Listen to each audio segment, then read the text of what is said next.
Militar esses últimos dias aí. Os confrontos espirituais não são fáceis. Deixa eu limpar um pouquinho a tela, acho que tá meio embaçado. Acho que melhorou, né? Melhorou aí? Também, agora vem uma verde aqui, meu Deus do céu. Eu vim falar sobre algo muito interessante. Eu tava falando com a irmã Elisângela, que é uma inscrita do canal, e chegou aqui pra mim, né? Algo. Vou passar pra vocês o que estou passando, pra vocês entenderem a dimensão dos problemas, né? Bom, primeiramente, estou me pronunciando ao vivo, eu quero que vocês compartilhem esse vídeo, que vocês passem esse vídeo para frente. Primeiro, eu estou com os problemas que eu estou e eu vou explicar para você que isso vai agregar em você algo diferenciado. Meu carro está estourado lá embaixo, não anda mais. Tenho as 3 casas para pagar lá em Ribeirão Preto. Tenho que ir para Minas Gerais, arrumar um lugar para ficar, para fazer declaração de imposto de renda da igreja. Estou com 3 pensões atrasadas, posso ser preso a qualquer momento. Estou com dois processos para intimação agora, 2, né? Processo da internet daquela moça e dos meus irmãos que me denunciaram como ameaça. Estou com um problema de saúde muito sério em relação ao estômago, vocês sabem muito bem disso. Estou com dificuldade muito grande, né, de direcionar a igreja lá, fazer a reunião da igreja. Dificuldade grande de fazer as lives e ajudar vocês. Estou com mais problemas em relação à Polícia Federal, que colocou eu como lavagem do dinheiro do PCC, porque eu tinha e tenho conhecimento com alguns, né, homens que, né, tenho conhecimento por causa que eu sou pastor, então eu vou na quebrada, vou na periferia, sou respeitado. Então me falaram agora que veio um artigo da Polícia Federal me investigando também, achou que eu estou lavando dinheiro para Polícia Federal. E ainda tem, né, as intimação da Polícia Federal, daqueles que eu quebrei as imagens de Santos. E agora chegou mais 2 intimação policial. E agora eles estão agregando, dizendo que aqui ó, chegou agora. Aqui ó, intimação policial, estou vendo aí. Falando que eu estou no artigo 351. Me colocaram lá, me falaram que eu estou facilitando fuga de preso, sendo que nem preso estou. Aí eu vou ver o que é isso aqui agora. Então, vários indícios, várias situações. Várias e várias. Eu não sei como que eu aguento, eu não sei ainda como eu tenho estrutura para aguentar agora. E agora eu vejo um pastor que eu ajudei tanto em Minas Gerais, vocês viram, descendo a lenha em mim. Falou que estou desviado, isso, aquilo. Eu liguei para ele ao vivo, para falar cara a cara, eu não quis falar, mas a internet abriu a boca. Eu vejo a igreja totalmente destruída, mas eu não quis falar sobre isso. Eu tenho muito mais problema que isso, mas não dá para falar todos. Eu vim falar agora, eu estou sofrendo, eu estou passando provações e lutas. Posso ser preso a qualquer momento, por causa de pensão alimentícia, que eu não tenho o dinheiro, por quê?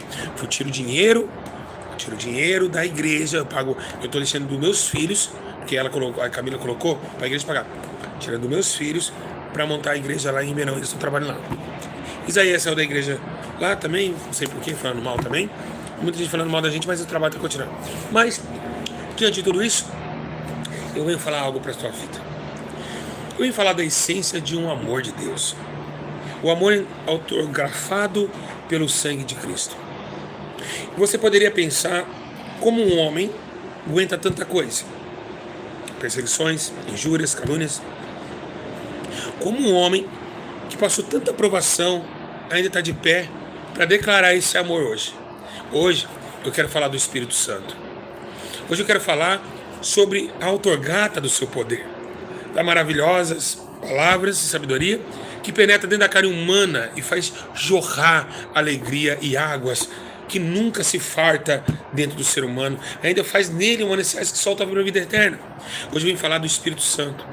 Eu tenho vários problemas, mas os meus problemas não são combatíveis para mim parar, alertar vocês da grandiosidade do amor de Deus chamado Espírito Santo. É pouco se falam dele na Bíblia Sagrada e é pouco se refere sobre ele. Para porque se falar sobre ele tem que ir bom em conhecê-lo. Esse Espírito, meus irmãos, ele estava atuando no Velho Testamento. E muitas vezes nós ouvimos falar sobre ele como o Espírito do Senhor habitava no profeta. E foi ele também que teve a autografia de tomar os corações e os pensamentos dos grandes escribas. E ali que eles escreviam acerca dos papiros que hoje nós representamos as leis do Senhor. Ou seja, o Velho Testamento e o Novo Testamento. Então, acharam o Mar Morto. Mas estamos vendo essa dimensão. Quem é esse que carrega o fardo nosso sem merecer? Quem é esse Espírito, meus irmãos? Eu sei, é claro e evidente. E quando Cristo ele vem, ele começa a olhar para os discípulos e dizer: olha, eu vou embora daqui, eu vou embora. Mas aquilo que desceu como uma pomba no Jordão, quando João Batista me batizava, e desceu como uma pomba leve. Depois de 400 anos de silêncio, Deus não falava mais com o mundo. Deus falou diante dos céus e disse: este é meu filho, e colocou sobre ele o teu Espírito. Ali, o Espírito Santo colocou uma história em Jesus. Colocou Jesus na via dolorosa antes do tempo. Pois esse Espírito, quando desceu sobre Cristo, fez Deus falar depois de 400 anos, lançou ele ao deserto. Que Espírito nós poderemos ver se paramos a Bíblia ali? Nós falamos: que Espírito é esse? Que leva o homem ao sofrer e a ser testado.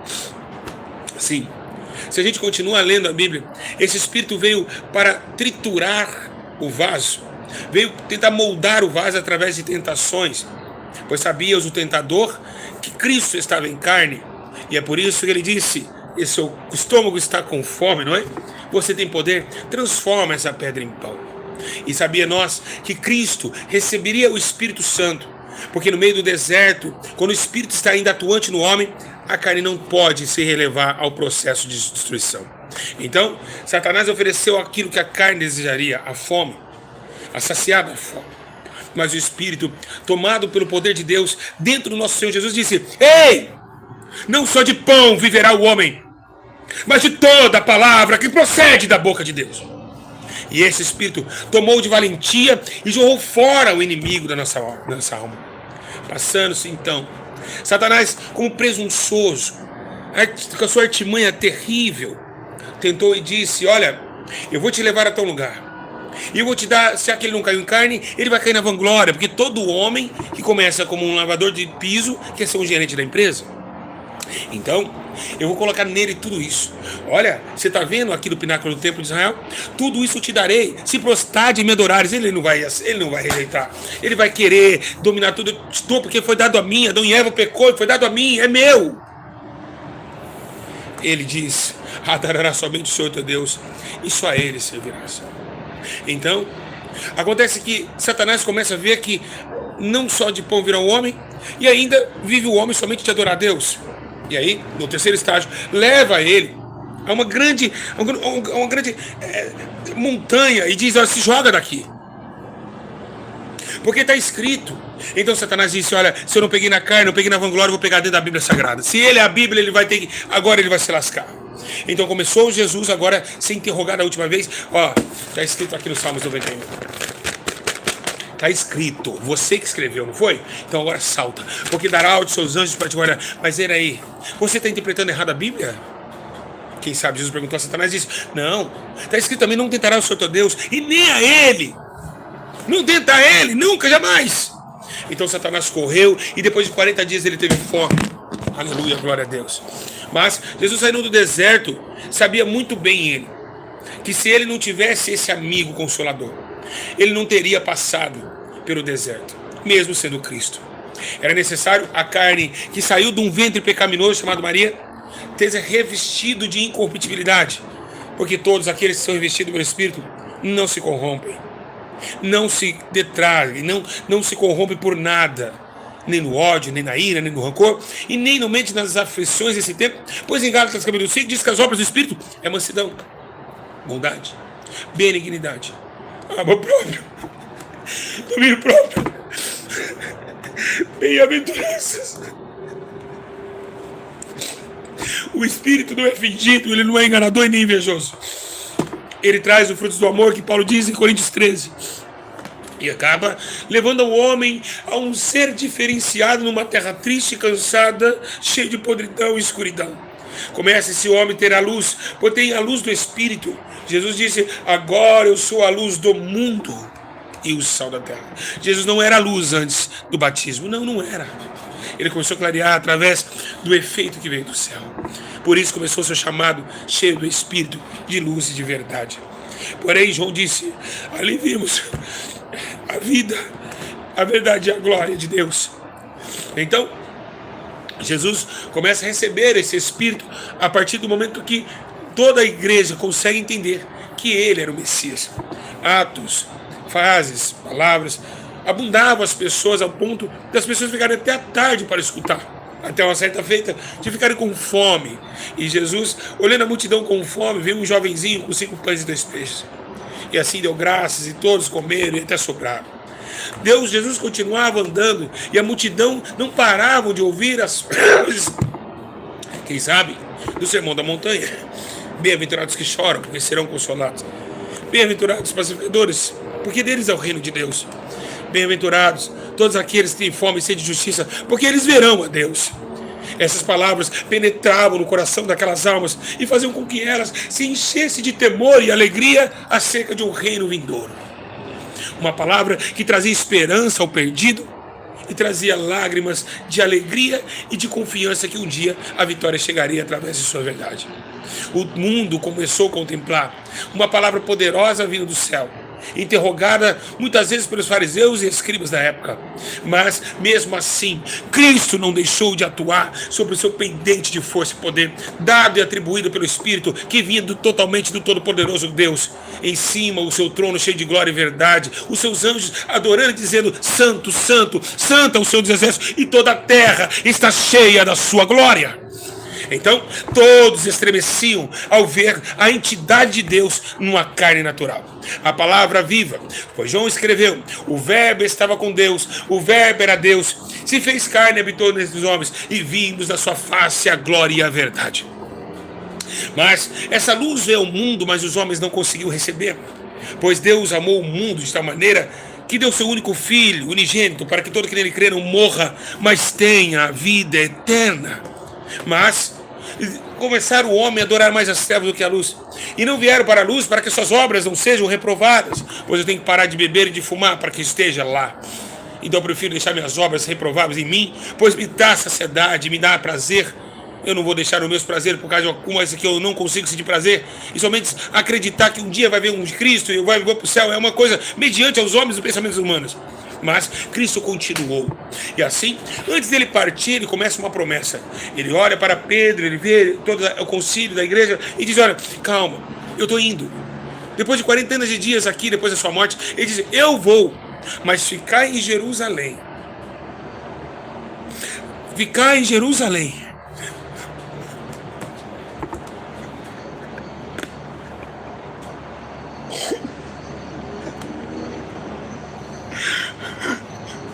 Até que do alto sejam revestidos do poder de Deus, porque do alto eu fui revestido do Jordão. Então fiquem lá, não saiam de lá, fiquem em Jerusalém. E Jesus vai na sua ascensão. Pedro, Tiago, João olham e começa a chorar, porque fala: eu vou ficar sozinho aqui. Será que eu vou ficar sozinho? Nós vamos perecer, Senhor Mestre. O anjo chega no meio, quando Jesus estava subindo, o anjo diz: varões galileus, não chores, porque dessa mesma nuvem que ele está subindo, ele voltará. Então Jesus sobe em sua ascensão. Pedro, Tiago e os outros irmãos, quem sabe Maria Madalena, entram no concílio em Jerusalém, num casebre pequeno, quem sabe frio, começa a orar, a orar. Até que em Atos, capítulo 2, no dia de Pentecoste, a Bíblia diz que veio um vento veemente e impetuoso. Não sabemos de onde ele vem. E por que não sabemos de onde o vento vem? Porque Jesus disse para Nicodemos: aqueles que nasceram do Espírito é como um vento, que não sabe de onde vem e não sabe para onde vai. Então o vento encheu a casa.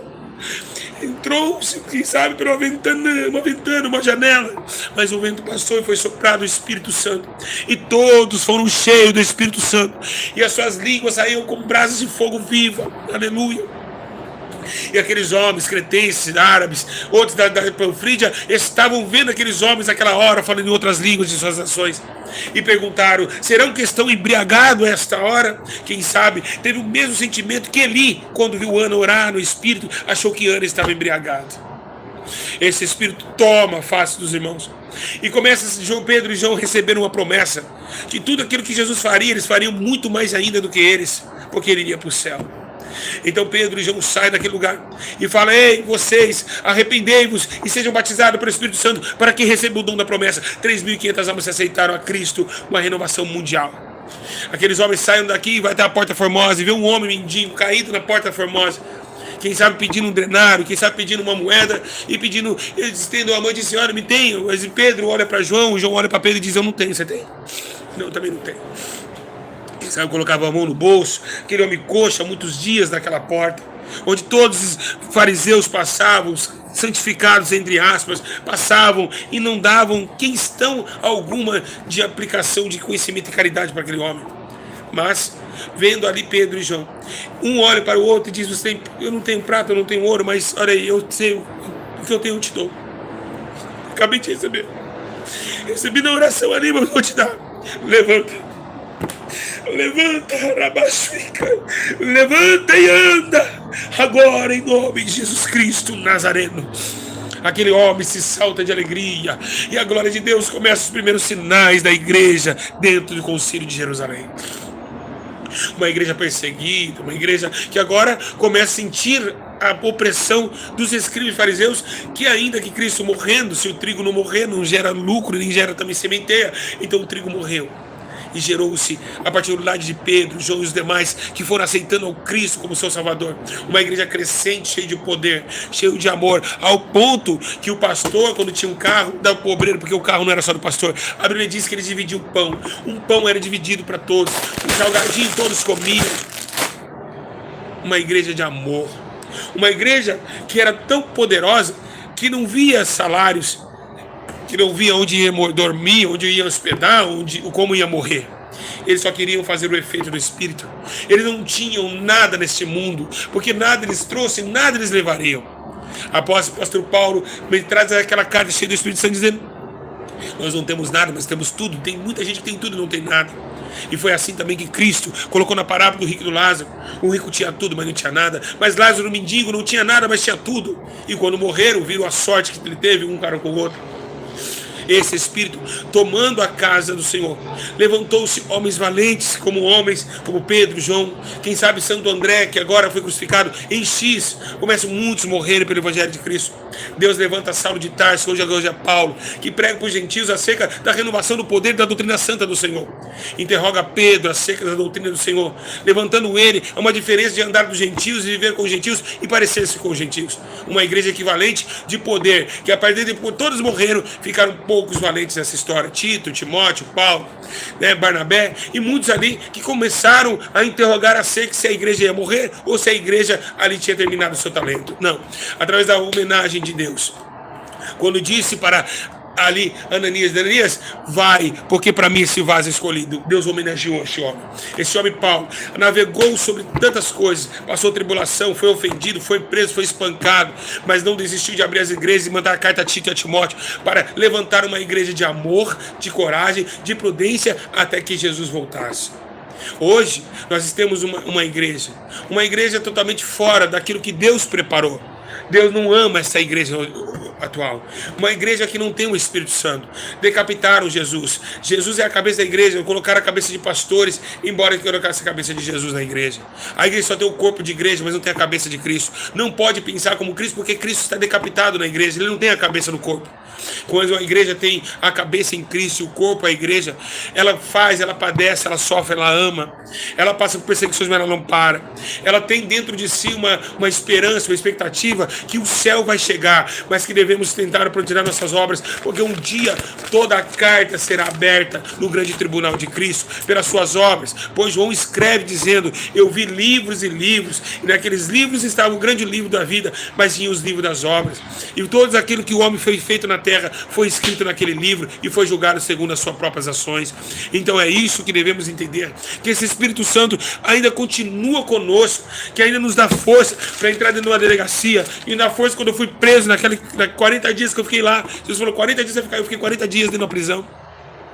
Só Deus sabe que eu passei ali dentro.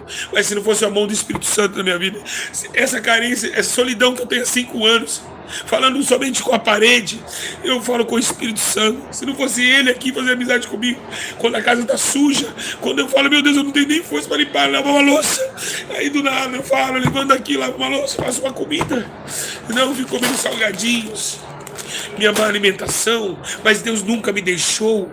E quando eu olho para o lado, para a direita e para a esquerda, eu continuo acreditando nesse Espírito que nos coloca como amigo e nos consola no dia da tribulação. Esse é o amigo Espírito Santo, que no meio de tantas lutas eu venho exaltar e adorar. Eu venho dizer para o Senhor, meu Pai, que a minha boca entoa louvores de glória ao seu poder, porque o Senhor é Deus. Então, de tantas lutas que eu tenho passado, você tem passado lutas também. Não vamos negar, vamos ser fortes, porque esse é fiel. Fiel é o Espírito que Deus nos preparou, que ama, que compadece, que tem misericórdia.